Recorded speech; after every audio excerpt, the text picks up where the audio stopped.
xaar dafa metti match si suba bi nañ ko gagné ñaan leen lan mooy gagné match si suba bi laa leen bëgg laajte lan moo koy war a gagné lan mooy gagné match si suba bi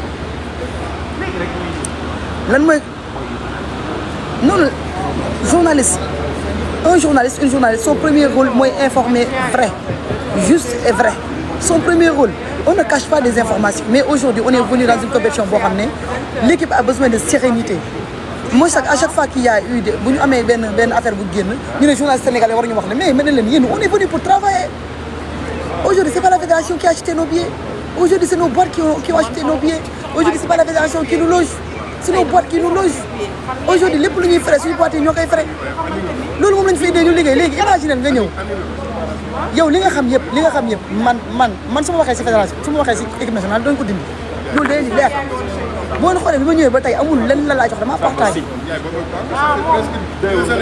partagé maanaam ñun li nga xam boo ko doon wax ci par exemple ci internet dañ naan kii lii mën ta nekk mais sant yàlla da nga ne doonoon du ma ko def équipe nationale moo ñu indi lu ñu bëgg mooy ndam na ñëpp maa ngi ko nekk ci ginnaaw équipe nationale bi ndam am fii ban heure moo fi jot 14 heures moo fi jot dans 30 minutes Pape Thiaw sera là yéen est-ce que am ngeen système anti alarme bu ñu jógee fii dañuy dem entraînement équipe nationale tey xaar leen ma entraînement équipe nationale du Sénégal il faut dénoncer le travail mais ça fait partie du travail lu la leen wax mais le Sénégalais il comprend pas Sénégalais moo nekk ci sentimentaliste non mais waruñu woon wax lii gars yi boo leen dul dénoncer gars yi dañuy bëy rek xoolal gars yi dañoo dénoncer rek gars yi réglé ko naka lañ ko dénoncer gars yi réglé waat lépp tegaat ko ci yoon barki bleu émotion moo ñu sonal de même dans les matchs da ngay xool sax émotion bi dañuy dem on def Sénégal toll na foofu xamante ne sur le plan logistique sur le plan administration waratuñu am problème on n'est pas à notre première coupe du monde on n'est pas à notre deuxième coupe du monde 2002 troisième participation non quatrième participation du Sénégal à une coupe du monde quatrième fois ñu participer coupe du monde man maa ngi sant yàlla bii mooy sama troisième fois may def coupe du monde moo tax à chaque fois tey jii bu ñu waxee tey jii si équipe nationale man des fois damay wax nit di ko weddi damay reetaan après damay reetaan parce que dama naan jaru ko quoi jarul werante wala nga wax nit ñëw wax commentaire benn wax ma ne leen yéen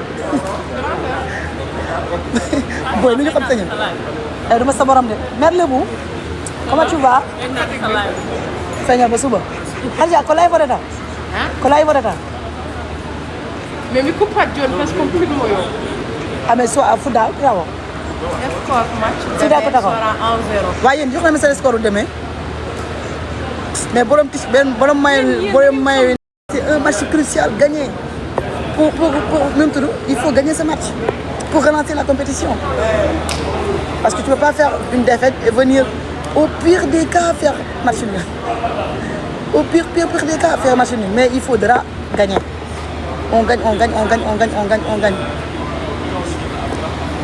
booy kay waxal ma si match demain bi waay Samba wii nga ñëw wax ma si match demain bi noo ko gis ñoom noo ko gisee. borom Galaxy. Bargny ngi nii. borom Bargny ngi nii ah Bargny ngay nuyoo. waaw ñoom laay nuyu waa Bargny ak waa Sénégal. waa Bargny ak waa Sénégal. alors on dit quoi. on parle du match de demain. Ouais. On peut dire que c'est un match crucial c'est pas dire quoi mais c'est un match bu crucial là. c'est décisif hein. waaw c'est décisif voilà le mot. c'est un match auquel il va falloir. nee na nga wax olof léegi ñu wax la olof. 2000 nga soxla yow bàyyil ba ñu waxtaan si match yi ba pare bu ñu gagné nañ la may 4000. waaw 4000 waaw. match demain bi dina nekk match bu serré hein, parce que xam nañ ne ñaari équipe yëpp dañuy chercher à gagner leur chance pour se qualifier. Sachant que groupe bi dafa relevé. te li nga xamante ne mooy France forcément il va battre ñi nga xamante ne mooy Irak donc un des deux équipes yi nga xamante ne ñoo ñëw en deuxième position day nekk ki nga xamante ne tey mooy Sénégal ak Norvège te forcément dina xaw a compliqué pour les deux équipes ñu war a bàyyi de l'espace espace boo bàyyi sa morom da koy concrétiser ki nga xamante ne mooy Alan ak Sorloth ñoom lañ gën a redouter mais du côté du Sénégal aussi ils ont les atouts pour mën a gagner ñi nga xamante ne mooy la défense norvégienne parce que c'est des lourds ils sont costauds et physiquement dañuy taxaw te boo andee plus de rapidité rek da ngay mën a am benn avantage par rapport ak seen défense bi kon on attend forcément un Ibrahima Mbaye on attend forcément ki nga xamante ne peut-être tey mooy Assane Diao pourquoi pas le faire jouer en 9. man damay laaj est-ce que tu penses que le 11 dañ ko war a changer 11 de départ yi. dafa war a am c'est impératif parce que lii moom da ngay gagner wala nga ñàkk. waaw mais il va falloir forcément jouer li nga xamante ne mooy le point de nul. boo amee nul nga jël boo amee victoire day gën.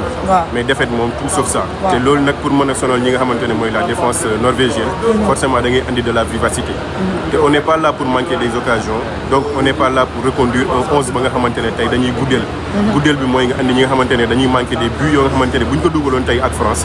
heure bi duñu am pression. loolu laa wax ma ne le Sénégal a toujours eu ce problème peut-être day génn de temps en temps mais depuis quelque temps dañoo am problème mu tueur quelqu'un qui tue les matchs. dugal match bi tas. mais ki nga xamante ne tey par exemple mooy démb dama si waxtaan sama benn grand Thierno Cissé depuis Bargny c'est un coach. ñuy waxtaan mu ne ma est-ce que tu sais que Assane Diao. Fabregas da koy utiliser même bu gaañoo prochain retour am daf koy jouer loo 15 minutes. mais match ba sa topp da koy titulaire loo. parce que xam na efficacité booy bi. waaw pourquoi pas nga ñëw may ko chance mu jouer neuf. parce que il peut s'en sortir. Bara Sapko day ñëw parce que on a besoin de jouer devant. mais te nekk na ko xamante ne même lu muy jouer devant terewul dafay def marquage. le match qu'il a eu à jouer contre États-Unis joué na si à telle enseigne que ne da ngay yaakaar ne sax récupérateur la gën a doon que relayeur. donc forcément c'est quelqu'un nga xamante ne dafa war a mën a am place am dans cette équipe. Lamine Camara il nous a fait perdre pas mal de choses. parce que marquage bi dina ko mën a est-ce que niveau de jeu bi ak volume bi ñu soxla tey il est capable de pouvoir aller. un excellent joueur mais Lamine Camara man équipe nationale je le retrouve pas. un très très bon joueur mais équipe nationale man je du ma ko depuis Côte d'Ivoire laa gëj a gis Lamine mu explosé comme ni ma bëggee quoi. gis nga depuis U20 sax man laa gis ne li mu amoon Coupe d'Afrique Côte d'Ivoire defoon na ko tojoon na ko. mais dama yaakaar ne il est resté bon les Sénégalais ñu ngi resté sur leur faim. parce que ki nga xamante ne mooy Lamine Camara li mu am comme background. billaay je sais que bu ko andee fii équipe nationale taxawu fee ak benn xale. parce que nominé nañu ko benn budul yoon si meilleur jeune africain un espoir ba nga xamante ne tey yaakaaroon nañ ne tey dina répondre par rapport ak li nga xamante ne moom la Gana Gueye di def te Gana il commence à tirer sa révérence donc forcément am na ko xamante ne war na mais je vais rebondir sur la gestion de nos cadres quelque chose de très difficile parce que moi je pense que Pape Thiaw bu ñu ko falee waxoon naa ci parce que les gens m'avaient interpellé Pape Thiaw réussir am ban lay jaar ma ne ko s'il gère pas les cadres la gestion des cadres si lépp moo ko mën a may mu rester sur le banc de l'équipe nationale mais surtout gagner ces matchs. guddi ñu toll nii. ñëpp ñu ngi pointé du doigt ki nga xamante ne mooy Pape Thiaw. si relation ak li nga xamante ne mooy les cadres. ce groupe là dafa nekk ñoo xamante ne da nga leen war a gérer pour mën a def transition bi bu ñu war a jéetal. parce que je pense que maximum wala majeur. d'entre eux c'est fini bi mooy seen dernière grande compétition mondiale. donc forcément am na noo mën a jëflante ak ñoom ba du ñu influer ces décisions. malheureusement c'est ce qui s'est passé am na loo xamante ne peut-être ñun suñu taxawaay may ñu di ko wax mais tey.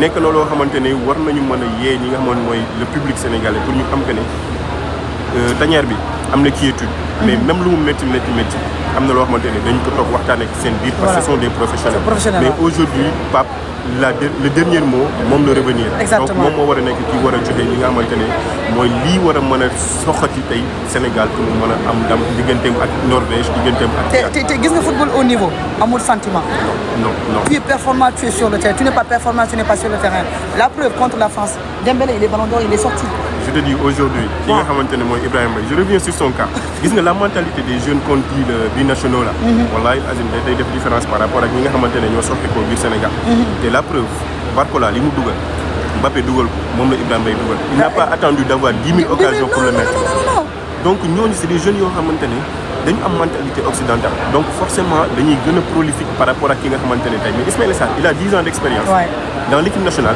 mais il te rate des occasions yi nga xamante ne boo yooyu ils ne sont pas fous pour le manquer li ñu raté moom la on a joué 60 bonnes minutes 1 heure de temps yi nga xamante ne c'était explosif contre les Français en tout cas on a Haaland devant Sorloth voilà Odegaard si aujourd'hui le Sénégal rate ses occasions les autres ils vont nous finir il n'est pas question qu'on rate nos occasions surtout en première période man xam naa ne am na match bi bu ñu si dans 17 minutes la conférence de presse de Pape Thiaw bu ñu si teelu dugg si match bi rien que pour te laisser encore ak sa internautes yi nga xamante ne macha allah yéen a ngi suivre la Lyon avec les bonnes informations et dans la quiétude et la sérénité je vous dis que aujourd'hui am na possibilité Sénégal am de la place dans ce match mais comment c'est-à-dire de très tôt tuer le match avec les occasions yi Fatou bul tiit Fatou tiit naa daal bul tiit parce que on a la capacité ñun xam nañu ban groupe lañu yore ak nan la ñu war a mën a aborder ce match te sérénité bi am na ci groupe yéen ñi nekk au côté du Sénégal wala around the world. kii nee na moom nee na Fatima ñëw naa dégg ma gis waaw maa ngi New York dégg nga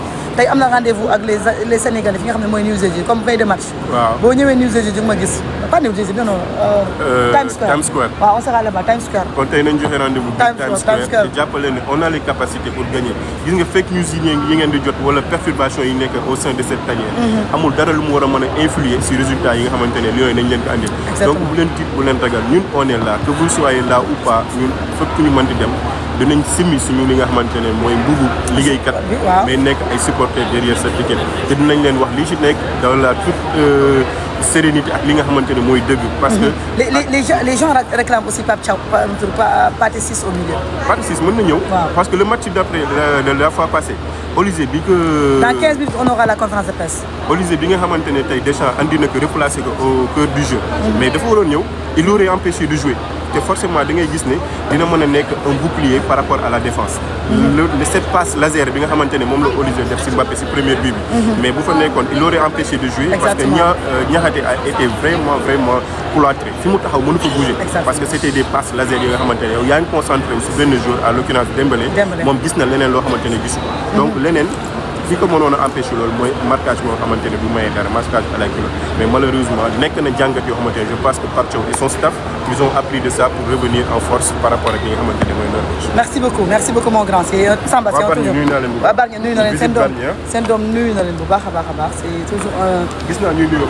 waa Bargny nuyu nañ leen man moom damay nuyu waa Thiadiaye xam ngeen ne fan laa bokk damay nuyu waa Thiadiaye nuyu waa Kabakoto de souhaiter bonne fête des pères à tous les papas responsables, à mon papa adoré, à monsieur Silla depuis Thiadiaye, je l'aime très fort, mon papounet d'amour. Je vais souhaiter une très bonne fête. On est là pour ce match. Vous êtes... On est là pour la conférence de presse qui va démarrer. Je pense que mes confrères, ils ont dit que match Sénégal-Norvège, deuxième sortie des Lions.